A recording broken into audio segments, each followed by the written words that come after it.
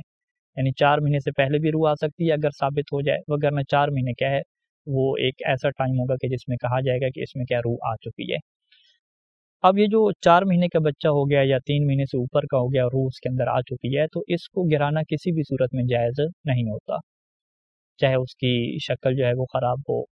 چاہے یہ کہتے ہوں ڈاکٹر کہ یہ جب پیدا ہوگا تو معذور پیدا ہوگا اور آپ کو بعد میں بڑی مشکلات سے گزرنا پڑے گا، چاہے یہ ایسا بچہ ہو کہ جس کی وجہ سے ماں کی جو ہے وہ جان کو خطرہ ہو، اس کو بیماری لگنے کا خطرہ ہو. اگر اس کے اندر روح آ چکی ہے تو پھر ماں کو بچانے کے لیے، ماں کی بیماری کو بچانے کے لیے اس بچے کو قتل کرنا، اسے ختم کرنا یہ جائز نہیں ہوتا. تو لہٰذا اگر ہم یہ آپشن رکھیں کہ کیا روح آنے کے بعد کوئی ایسا آپشن ہے فقہ میں کہ جس میں بچے کو گرانا جائز ہو جائے، تو ہم اس کا واضح جواب دیں گے کہ کوئی آپشن نہیں ہے. اگر تو بغیر اس میں ضرر اور حرج کا کوئی ایشو نہیں ہے تو پھر یہاں پہ فتویٰ ہے کہ بطور فتویٰ کی بنیاد پہ بچے کو نہیں گرایا جا سکتا. اور اگر یہاں پہ ضرر اور حرج کا ایشو ہے، ضرر یعنی ایسی خطرناک بیماری لگنے کا خطرہ ہے کہ جس سے جو ناقابل برداشت ہوگی، یا حرج کیا مطلب کہ بیماری تو نہیں لگے گی لیکن بعد میں کیا ہے اس بچے کو کیئر کرنا، سنبھالنا وہ شدید مشقت کا باعث بنے گا کہ جو ان کی زندگی کو کیا ہے بہت زیادہ مشکلات میں ڈال دے گا. تو ان دو صورتوں میں بھی سید سیستانی نے احتیاط واجب لگائی ہے کہ بچے کو جو ہے وہ نہیں گرا سکتے، ایبورشن نہیں کروا سکتے. یہ تو کیا ہوگی، پہلی صورت ہوگی. دوسری صورت کہ اگر بچے کے اندر روح نہیں آئی یعنی 3 مہینے سے وہ تھوڑا ہے یا 3 مہینے سے زیادہ ہے لیکن ثابت ہو چکا ہے کہ ابھی تک اس کے اندر روح نہیں آئی، تو آیا اس کو جو ہے وہ گرا سکتے ہیں یا نہیں گرا سکتے؟ تو اگر تو ضرر اور حرج کی صورتیں نہیں ہیں تو پھر تو ایبورشن کروانا جائز نہیں ہے، گرانا جائز نہیں ہے. اگر ضرر اور حرج کی صورتیں ہیں تو پھر کیا اسے گرا سکتے ہیں. اس ضرر اور حرج کا کیا مطلب ہوتا ہے، تھوڑی سی اس کی وضاحت کیا ضروری ہے. ضرر کا یہ مطلب ہے کہ اگر اس بچے کو رکھا جائے باقی تو اس کی وجہ سے خاتون کو بہت بڑی بیماری لگ سکتی ہے، اس کی جان کو خطرہ ہے، یا جو ہے وہ کسی اور ٹینشن کا وہ شکار ہو سکتی ہے کہ جس سے اس کے جسم کو کیا نقصان پہنچے گا. تو اس سے کیا کہتے ہیں، ضرر، نقصان. اور دوسری صورت حرج کی ہوتی ہے. حرج کے کوئی بیماری وغیرہ نہیں لگے گی، وہی جو عام بیماریاں ہوتی ہیں تھوڑی بہت وہی ہوں گی، لیکن بعد میں جو ہے وہ زندگی کیا مشکل ہو جائے گی، بچے کو سنبھالنا، کیئر کرنا، یہ کیا ہے انتہائی انسان جو ہے وہ حرج کا کیا شکار ہو جائے گا. تو اگر ضرر ہو یا حرج کی صورت ہو تو پھر 3 مہینے سے جو تھوڑا بچہ ہے یا وہ بچہ جس کے اندر ابھی روح نہیں آئی تو اس حمل کو کیا ہے گرا سکتے ہیں، ایبورشن وہاں پہ کروا سکتے ہیں. اور یہاں پہ ایک اور اہم نقطہ یہ ہے کہ ضرر میں جو ہے وہ یقین ہونا ضروری نہیں ہے بلکہ خوف ہو، اور اس خوف کے جو اسباب ہیں وہ بھی عقلائی اسباب ہوں، یعنی عقل مند لوگ اور سارے لوگ کہتے ہوں کہ واقعی یہ خوف بنتا ہے، تمہاری جان کو اس سے خطرہ ہے، تمہیں بہت بڑی بیماری لگ سکتی ہے. اس طرح کہ اگر اس کے دل میں خوف پیدا ہو گیا، اگرچہ یقینی صورتحال نہ ہو لیکن دل میں کھٹکا اور خوف پیدا ہو گیا تو پھر بھی جو ہے وہ خاتون ایبورشن کروا سکتی ہے. اور حرج والی صورت میں یہ اطمینان ہونا ضروری ہے، یقین ہونا ضروری ہے کہ ہاں اس سے زندگی مشکل ہو جائے گی، میں مشقت میں پڑ جاؤں گی، ایک ایسی مشقت کہ جسے عام طور پہ کوئی برداشت نہیں کرتا، جو ناقابل برداشت قسم کی ہوتی ہے. وہاں پہ یقین کا ہونا کیا ہے ضروری ہے، یعنی ضرر میں فقط خوف چلے گا اور حرج میں کیا ہے یقین اور اطمینان کیا چلے گا. تو یہاں پہ اگر جو ہے وہ اس سوال کے اوپر ہم آ جائیں کہ 4 مہینے سے تھوڑا بچہ ہے یا اس کی ابھی تک روح نہیں آئی لیکن ڈاکٹر نے یہ بتایا کہ اس کی خلقت جو ہے وہ ناقص ہے، عیب والا بچہ ہے، بیمار ہے، اس کی وجہ سے زندگی کیا آپ کی مشکل ہو جائے گی. تو یہاں پہ خاتون کو بیماری کا خوف نہیں ہے اور یہ بھی نہیں ہے کہ اس کی زندگی مشکل ہو، فقط وہ کہہ رہے ہیں کہ چونکہ اس میں عیب ہوگا، یہ معذور ہے، تو اس کو کیئر کرنا آپ کے لیے مشکل ہوگا. اب یہاں پہ یہ دیکھا جائے گا کہ کیا اس مشکل کو ختم کرنے کا کوئی طریقہ ہے یا یہ جو ہے وہ ایسی مشکل ہے کہ جو ناقابل برداشت ہے. خاتون کہتی ہے کہ واقعی یہ ایسی مشکل ہے کہ جو میرے لیے ناقابل برداشت ہے کہ میں اس بچے کو کیا کیئر کروں اور اس کو کیا ہے اٹھا کے چلوں. تو ہم کہیں گے کہ چلیں یہ تمہارے لیے حرج کی صورت بن گئی. کیا اس حرج کو اس کے علاوہ کوئی آپشن ہو سکتا ہے کہ بچے کو قتل نہ کیا جائے، اسے ایبورشن نہ کروایا جائے؟ کوئی اور آپشن ہے جیسے کوئی فرض کریں ملک میں ایسے ادارے بنے ہوئے ہیں کہ جو معذور بچوں کی کیئر کرتے ہیں، انہیں سنبھالتے ہیں، کیا وہاں پہ بچے کو رکھتے ہیں وہ کیئر کرتے رہیں؟ تو اگر اس طرح کے کوئی اور آپشن ہو سکتے ہیں کہ جس میں بچے کو بعد میں سنبھالا جا سکتا ہے اور یہ حرج کی کیفیت سے نکل سکتی ہے، تو یہاں پہ صحیح ثانی دامت ظل نے لکھا کہ جب حرج کو ختم کرنے کے لیے کوئی اور رستے موجود ہوں تو پھر ایبورشن کروانا اور بچے کو قتل کر دینا جو 4 مہینے سے تھوڑے کا ہے، جس کے اندر روح نہیں ہے، تو پھر جائز نہیں ہوتا۔ یہ ایبورشن تب جائز ہوتا ہے کہ جب آپ کہیں کہ کوئی اور آپشن بھی نہیں بچا، بس یہ حرج میں ہم مبتلا ہو جائیں گے، بس یہ مشقت میں ہم پڑ جائیں گے، زندگی بڑی مشکل ہو جائے گی۔ اگر فقط یہی ہو اور اس کا ختم کرنے کے ایک ہی ذریعہ ہو کہ ایبورشن کروایا جائے، تو پھر وہاں پہ کیا ایبورشن کروا سکتے ہیں، اور شرط وہی رہے گی کہ بچے کے اندر ابھی روح نہ آئی ہو۔ اگر اس کے اندر روح آ چکی ہے تو پھر تو احتیاط واجب کے طور پہ جائز نہیں ہوگا۔ تو یہاں پہ کچھ علماء نے لکھا ہے کہ یہ صورتحال بڑی شاذ و نادر قسم کی ہوگی کہ ایسے بچے کو کیئر کرنا، معذور بچے کو اٹھانا کے لیے کوئی ادارے بھی نہ ہوں ملک میں، اور کوئی اور لوگ بھی اسے ہینڈل کرنے والے نہ ہوں، اور یہ کہیں کہ بس یہ ہمارے اوپر آ گئی ہے اور ہم زندگی مشکل سے گزاریں گے اور مشکلات کا شکار ہو جائیں گے۔ یعنی ایسا فرض کرنا کہتے ہیں بہت بعید ہوتا ہے، یعنی ایسا ہوتا نہیں ہے، عام طور پہ کامن کیس یہ نہیں ہے۔ اچھا، بہرحال تو اگلا یہاں تک کیا ہے، ہمارے سامنے چیزیں واضح ہو گئی ہیں کہ 4 مہینے سے جو چھوٹا بچہ ہوتا ہے جس کے اندر روح ابھی نہیں آتی، اس حمل کو کیا ہے گرانے کی صورتیں اور ایبورشن کروانے کی جو جواز کی صورتیں ہیں وہ ضرر اور حرج کے اندر کیا ہیں موجود ہیں۔ اب ایک اور فقہ میں مسئلہ یہ ڈسکس ہوتا ہے کہ اگر جو جسمانی ضرر ہے وہ بھی نہ ہو اور حرج کا بھی کوئی ایشو نہ ہو، فقط ایشو یہ ہو رہا ہو کہ وہ کہیں گے کہ ہماری تنخواہ کم ہے، تنخواہ کم ہے، 2 بچوں کو سنبھال رہے ہیں، تیسرا آ جائے گا تو بہت مشکل ہو جائے گی۔ اسے کیا کہتے ہیں کہ رزق کی کمی اور پیسے کی کمی اور سہولیات کی کمی کی وجہ سے ایبورشن کروانا۔ تو سید ثانی دامت ظل نے لکھا کہ رزق کی کمی کی وجہ سے بچے کو جو ہے وہ نہیں مار سکتے، جو پیٹ کے اندر ہوتا ہے اسے قتل نہیں کر سکتے۔ اور یہاں پہ قرآن مجید کی واضح آیات بھی ہمارے سامنے ہے کہ قرآن مجید میں یہ ارشاد ہوتا تھا کہ وَلَا تَقْتُلُوا أَوْلَادَكُمْ خَشْيَةَ إِمْلَاقٍ نَحْنُ نَرْزُقُهُمْ وَإِيَّاكُمْ إِنَّ قَتْلَهُمْ كَانَ خِطْئًا كَبِيرًا، کہ تم اس ڈر سے اپنے بچوں کو نہ قتل کر دیا کرو کہ تمہیں اس بات کا ڈر ہوگا کہ شاید تمہارا رزق جو ہے وہ تھوڑا ہو جائے، تنگ دست ہو جائے زندگی، کیونکہ ہم ان کو بھی رزق دینے والے ہیں اور تمہیں رزق دینے والے بھی ہم ہیں، اور بے شک جو ہے وہ اس طرح کا قتل کرنا بہت بڑی غلطی ہے، بہت بڑا کیا گناہ ہے۔ تو یہاں پہ انسان کو چاہیے کہ انسان تقوی کے اوپر عمل کرے، اللہ کی ذات کے اوپر بھروسہ رکھے اور اس حمل کو نہ گرائے اور ایک بچے کے قتل میں اپنے ہاتھ کو رنگین نہ کرے۔ اچھا، یہاں پہ ایک اور صورت بھی ڈسکس ہوتی ہے فقہ میں کہ بعض کا شک والی صورت ہو جاتی ہے کہ خاتون اس شک میں مبتلا ہو جاتی ہے کہ میرا حمل ہے یا میرا حمل نہیں ہے، پریگننسی ہے یا نہیں ہے، اور علامات بھی موجود ہیں، اسے ماہواری نہیں آ رہی اور دیگر علامات بھی موجود ہیں، تو شک والی صورت میں بھی اس کے لیے جائز نہیں ہوتا کہ ایسی دوائیاں کھائے کہ جس سے بچے کو جو ہے وہ نقصان پہنچے اور وہ ضائع ہو جائے، اور اگر وہ شک والی صورت میں بھی جان بوجھ کے دوائیاں کھاتی ہے جس سے بچے کے ضائع ہونے کا خوف اور بچہ ضائع ہو جاتا ہے، تو پھر بھی اس کے جو احکام ہیں جو ہم بعد میں بیان کریں گے کفارہ اور دیت کے، وہ اس کے اوپر کیا آئیں گے، اور یہ کام شرعی طور پہ گناہ ہوگا اور جائز بھی نہیں ہوگا۔ ڈاکٹر حضرات کے لیے بھی یہی فقہی حکم ہے کہ اگر جو ہے وہ بچے کو ایبورشن کروانا خود والدین کے لیے جائز نہیں ہے تو ڈاکٹر کے لیے بھی کیا یہ جائز نہیں ہوتا، اور اگر والدین کے لیے اسے ایبورشن کروانا جائز ہو اور وہ ڈاکٹر کو کہیں کہ بھئی ابھی بچے کے اندر روح نہیں آئی اور ہمارے لیے ضرر کا ایشو ہے، اس کی والدہ کو بیماری کا خطرہ ہے یا حرج کی جو صورت حال ہے کہ بہت زیادہ شدید مشقت کے حالات ہیں، تو پھر ڈاکٹر کیا وہاں پہ ایبورشن کروا سکتا ہے، یعنی ڈاکٹر کیا کر سکتا ہے، اس بچے کو ضائع کر سکتا ہے۔ لیکن بعد میں ہم بیان کریں گے کہ جو بچے کو ضائع کرتا ہے چاہے شرعی طور پہ جائز ہی کیوں نہ ہو، اس کے اوپر دیت کیا واجب ہوتی ہے، اور شرعی طور پہ جائز ہی کیوں نہ ہو اسے کیا کفارہ بھی کیا دینا پڑتا ہے کہ جس کی تفصیلات اگلے درس میں انشاءاللہ ہم آپ کی خدمت میں رکھیں گے۔ اور یہاں پہ ایک آخری نقطہ کہ جو زنا والا حمل ہوتا ہے اس کے بھی بالکل یہی احکام ہے کہ زنا والے بچے کو بھی اس وقت تک ایبورشن کروانا جائز نہیں ہوتا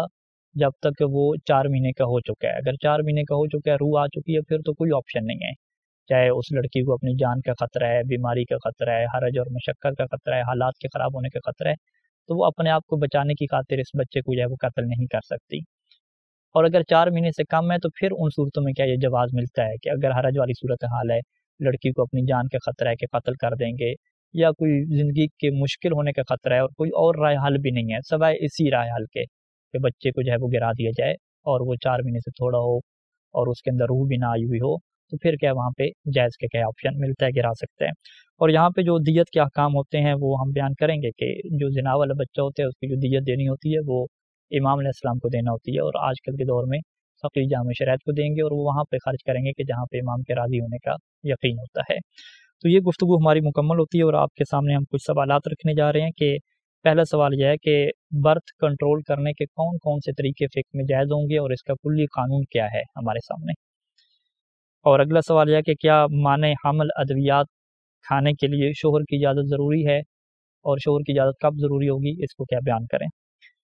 اگلا سوال ہے کہ حمل کو سکت کروانے کا، ایبورشن کروانے کا فقہ میں کیا حکم ہے۔ اور اگلا سوال ہے کہ 4 ماہ کے حمل کو گرانے کے لیے کیا کوئی ایسی صورت ہے کہ جس میں جائز ہو جائے حمل کا گرانا۔ پانچواں یہ ہے کہ 4 ماہ سے جو تھوڑا حمل ہوتا ہے یعنی جس کے اندر روح نہیں آتی، تو اسے گرانے کی کون سی مجوزہ شروط ہوتی ہیں، کون سی شروط موجود ہوں تو وہ حمل گرانا کیا ہوتا ہے، جائز ہوتا ہے۔ چھٹا سوال ہے کہ کیا رزق اور پیسے اور سہولیات کی کمی کی وجہ سے ایبورشن کروانا جائز ہے یا جائز نہیں ہے۔ اور آخری سوال یہ ہے کہ زنا سے جو حمل ٹھہر جاتا ہے، کیا اس حمل کو گرا دینا جائز ہوتا ہے، اس کا فقہی قانون کیا ہے، اس کو کیا بیان کیجیے۔ صلی اللہ علی محمد و آلہ اجمعین۔ السلام علیکم ورحمۃ اللہ وبرکاتہ۔